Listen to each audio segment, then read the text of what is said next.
Welcome to Pull the Pin Ready, a place where average veterans come to share their opinions about the world we live in. We can't guarantee you're going to like our opinions, but we promise we're going to give them to you anyway. I'm Jim, and it's again just Jim. Hopefully you enjoyed my last episode. Hopefully this will be the last one by myself. I'm not quite sure when people are going to show up, but I still love them anyway because they are veterans and they do show up when it matters. This is just a silly show that we use to vent and let out any frustration so we don't have to have all the horrible thoughts and things we do when we're not keeping our brains occupied. But just like all other episodes, this is the episodes where, we like to just share with you our opinions as average veterans. You don't have to agree with them. You don't have to, we're not super special forces sniper Delta guys. So we don't have instant fame and can't tell you that everything we do really matters. But I keep saying we like there's somebody else here with me. I'm here and we're going to give you another episode because that's what we do. That's what Pull the Pin Already does. Gosh, I got to stop with the we. I got a mouse in my pocket. Or I'm speaking French. Oui.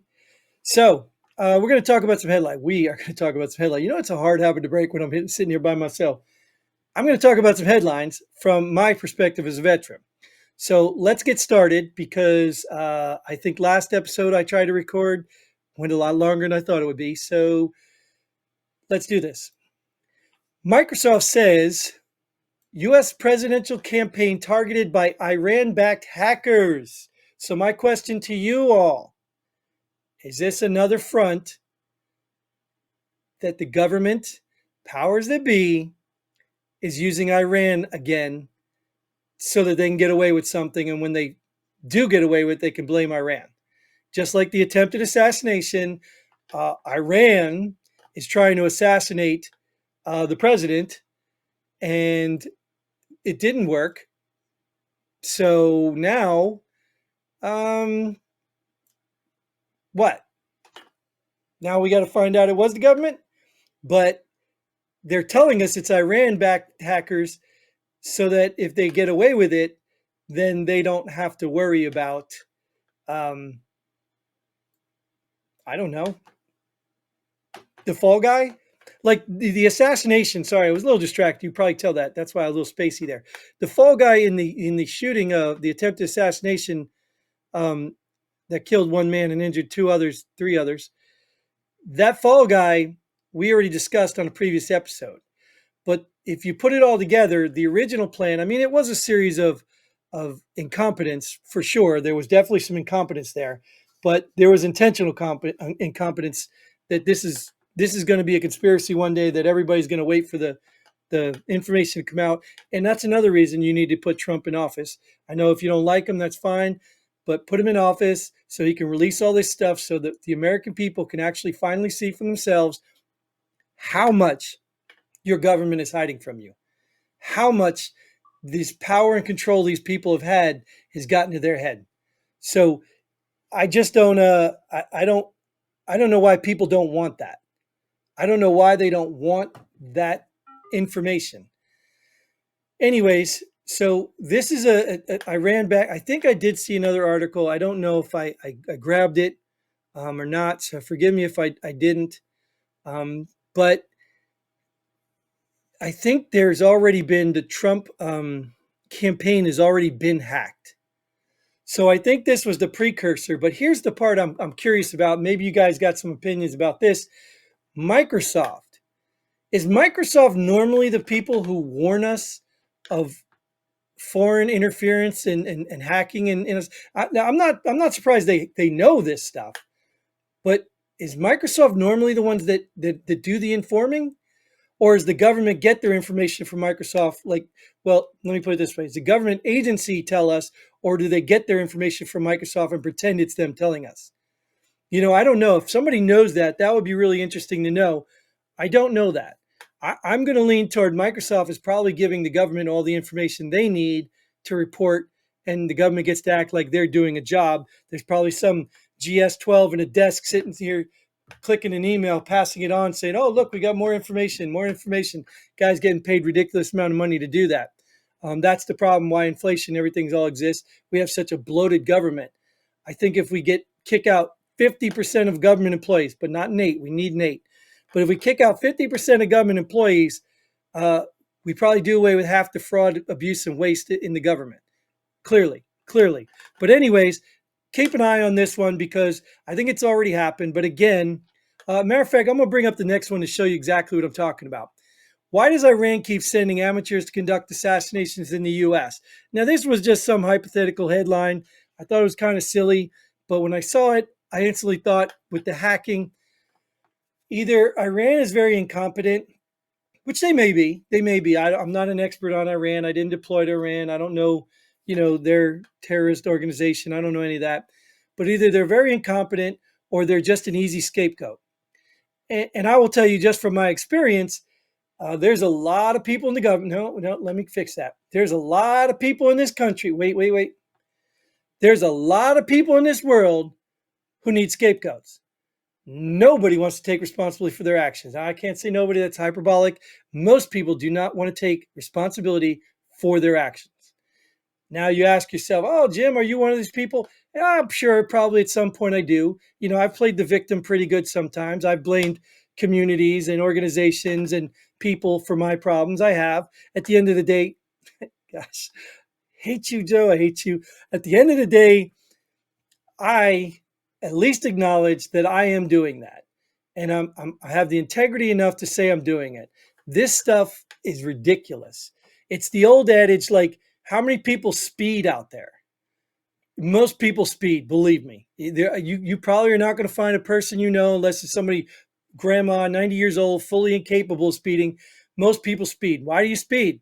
You know it's wrong, right? So we all do some wrong, right?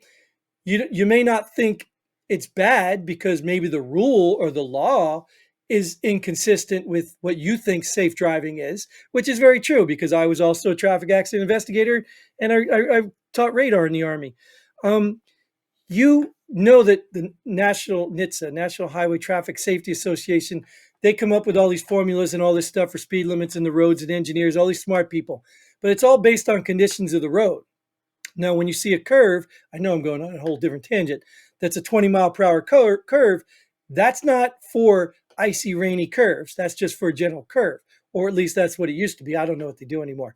But that's the conditions. The speed limit is for conditions. Now, clearly, you got to slow down if the condition's worse, but you never get to speed up.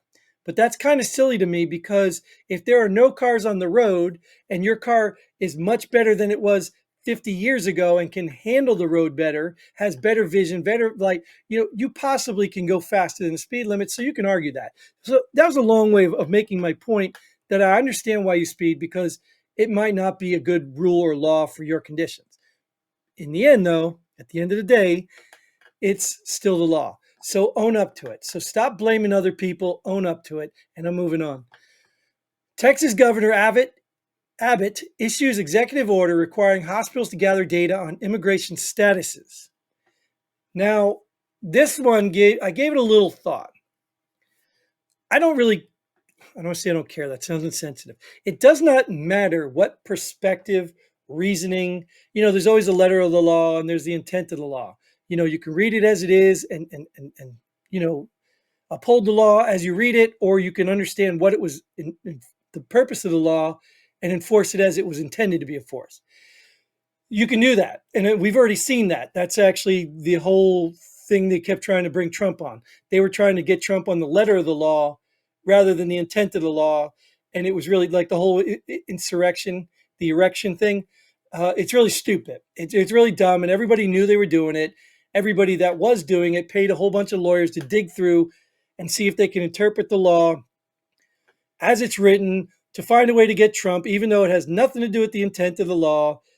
So that's the thing. So the intent of this law, I had to toss this around, and I don't think it matters what the intent of this law is, because I think from several different angles, this is a good thing. Because if nothing else, this helps us determine how much immigration, illegal immigration, I assume that's what we're looking to target here, how much money illegal immigration is costing our system. Now, even if you're, the left-wing liberal lunatics that think everybody's entitled to health care on somebody else's dime, even if that's you, it's still good because then if we need to provide taxpayer dollars, we need to know how much these hospitals are actually needing, not just let a hospital get a grant and do this, that, or let them self report. Let's get the details because by having them self report, just like the whole COVID incidents where hospitals getting paid to have COVID cases, they embellished and lied to make money. They're just as horrible and corrupt as all these big bad institutions and three-letter agents that corrupt. Look, evil's in the world. It's just in the world. And even good people like speeding will break the law if it benefits them and they don't see a way of getting caught. That's how people are. We are inherently sinners and we will sin. Now, some of us spend our time trying to align that into good and fight and resist the sin, but we still fall short. But some of us try to do the right thing more often than not. Then there are others who just don't give a damn. They don't care and they'll take advantage of you to protect themselves in a heartbeat. And that's, I think, the majority. And that's what we're dealing with right here. So if these hospitals have to give data on immigration status, maybe there's no incentive for it. There's no punishment for it. Maybe they'll give truthful data. But the moment you start introducing either one, chances are there's going to be corruption and a whole bunch of nonsense, misreporting tied in with this. This is the bad part about doing all the speaking. I don't get to take a drink in between topics. But I could cut this, but yeah, I don't want to. That's a lot of work. Anyways, so let's move on to the last one. Not the last one, sorry. Institutional investors bought the Bitcoin dip. Now, for all you smart people out there who follow stocks and all that stuff, I'm not one of them. Okay. I don't know the first thing about day trading, stocks, and all that stuff. But what I do know is that there are people in control of this. Very powerful people, just like the BlackRocks who own all your 401k money, 401k money, and they use your money to leverage against other people, just like I spoke about the banks who take your money and then go invest it in the stock market.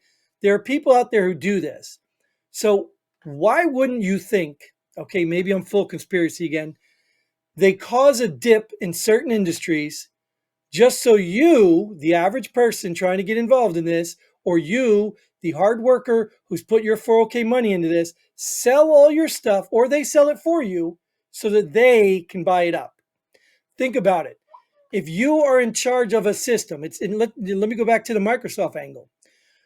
Where does virus software come from? Programmers, right? Who do you think creates viruses? Programmers, right?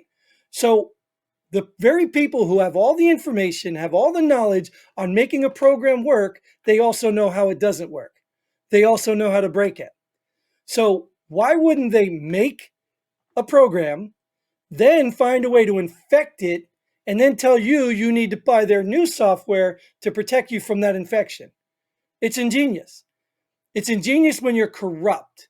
And let me tell you, just based on my previous statement, I guarantee you there's a lot of people doing that. So to me, I've never got on the Bitcoin thing yet because I know once the government gets their hands on it, once the thing, it's over. You know what I mean? God bless you guys who got on it. I do agree we need to decentralize banking, get away from the government banking. I do agree we need some solution. But why would you not think that the government, the powers that be, those people who have money and you don't, would not do this intentionally? Deflate it, dip it, and then all of a sudden buy it all up. They did it before. Even the guy who did the GameStop thing. Now, he wasn't one of the powerful ones. That's why we love this Robinhood story. But he started a movement to screw these people over. And by doing so, he exposed them. He exposed these people, these short trade, these people who've been screwing you, taking your money. He's exposed them. So I don't know why you wouldn't think it's possible anyway. So at the end of the day, I trust none of these people. I trust none of them. So, all right, we're going to move into one last one here. U.S. Marshals arrest over 230 fugitives, including rapists and murderers in Maryland operation. Now, I understand. I understand there's a disconnect. And I told my story, going to a Lulu Bell or whatever that place is, Lululemon store, and seeing some of these elite snob, I don't want to call them snobs, I don't know them personally, seeing some of these rich elite people and just observing and realizing how freaking oblivious they are to the world. When you don't have to worry about looking at your credit card when you fill your gas tank, when you don't have to worry how much your groceries cost, you don't see a problem with the economy. You just don't see it. Okay, your $80,000, vacation now costs 90,000, like you don't see it.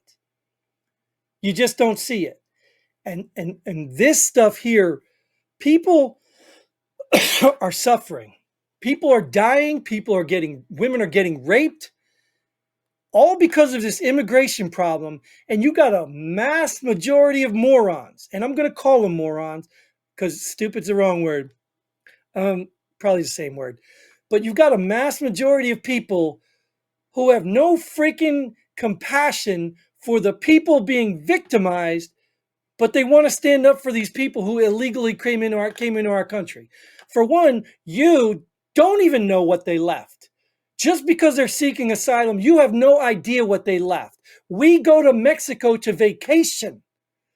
People go to some of these countries for vacation. And yet you're telling me they're seeking asylum? No, they're not. Some are, but the majority are not. They're looking for a better way of life, which is this thing called America, which isn't going to be a better way soon. And they're all going to want their money back. And then the cartel is going to be like, yeah, go pound sand. But I think you're mistaken. If you don't see this as important, this is in Maryland, 230 in Maryland. That don't seem like a big number when you're talking about 330 some odd million people in the United States. But 230, I don't even know what the heck's the population in Maryland. I mean, and I don't even know this is the whole state of Maryland, but people wake the hell up. Just wake up. It doesn't have to be in your backyard for you to give a damn. Now, you should mind your business if nobody's doing any harm. But if somebody's doing harm, because look, I'm going to put this on the table right now. When people say that garbage like snitches get stitches, all that stuff, that's language of thieves. What that means is one thief telling on another thief. But if you are holding someone accountable for a law that you all agreed on, that's not snitching. That's different. So you morons who keep using that thing because somebody's telling on you. Now, I do think there are Karens. I don't really like the word Karen, but I do believe there are nosy people that get in your business when you're not doing anything wrong. That's a Karen. But if you're doing something wrong and somebody's in your business, that's an American. And it's an American who cares about the rule of law and the safety and security of his country. That is what that is. So get it right, people. Stop being morons. Stop changing vocabulary so it fits your definition. So I'm going to end on one more. I'm going to add this one more because I want to give a shout out here to Camping World. Camping World does complete opposite when ordered to take down American flag. Good on you. I've seen one of these places. Their flag is huge. And I think it was their county or something that's told them, hey, you can't put this up because of whatever violation the ordinance, blah, blah, blah. And they refused. They just kept collecting fines. I don't know if they paid it. I don't know what happens. I don't know if the government just has a big bill and fines them, sends somebody to jail. I don't know what the actual, punishment is. And just like I said, this is going to sound like hypocrisy, right? Because I just said about rule of law. I just said doing the right thing. I just said that. I just said about speeding. So, yes, this is wrong. Would I do it? I don't think so. I don't think I would do it. I think Camping World's got enough money to fight it, but I think the statement, the standing up, the peaceful protest, I think is a good thing. But if this does not lead to a movement to change the rule, because you can never be too patriotic unless you break some other rule or violate someone else's freedoms, but you can never be too patriotic in my world. So I think this is wrong. Yes, I agree. And I think it's a wrong that should lead to a movement that should change that rule for an American flag to be any dang size it wants, as long as it's on your property and doesn't interfere with flight, transport, any of that stuff, or other people's freedoms. But you do you. I love it. I hope you succeed. And I'm going to end right here on this on that episode, or on that headline.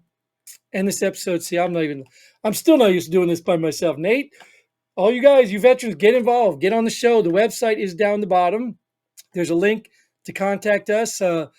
It's a lot easier for you to reach out and contact us through that than the comments. Sometimes the comments on social media, we just don't have time to get to them. We all live lives. We all have stuff to do. But I want to get stuff out to you. Whether you want to hear my opinions or not, at least you can laugh at them, or come with your mean, hateful comments. That's fine, because that's giving you something to do too. It's giving you a chance to voice your opinion, even if I don't like it. So get involved, like, share, subscribe, do all that stuff. I would say send us all your money, but I don't know where to send it to. So until then, Godspeed and pull the pin. Boom.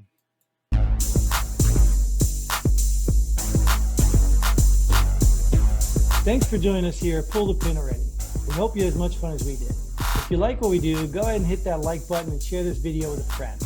Don't forget to subscribe and hit that bell button so you don't miss out on any of our future episodes. But most importantly, leave a comment below. Let us know if you agree or disagree with our opinions. Hope to see you here next time on Pull the Pin Already.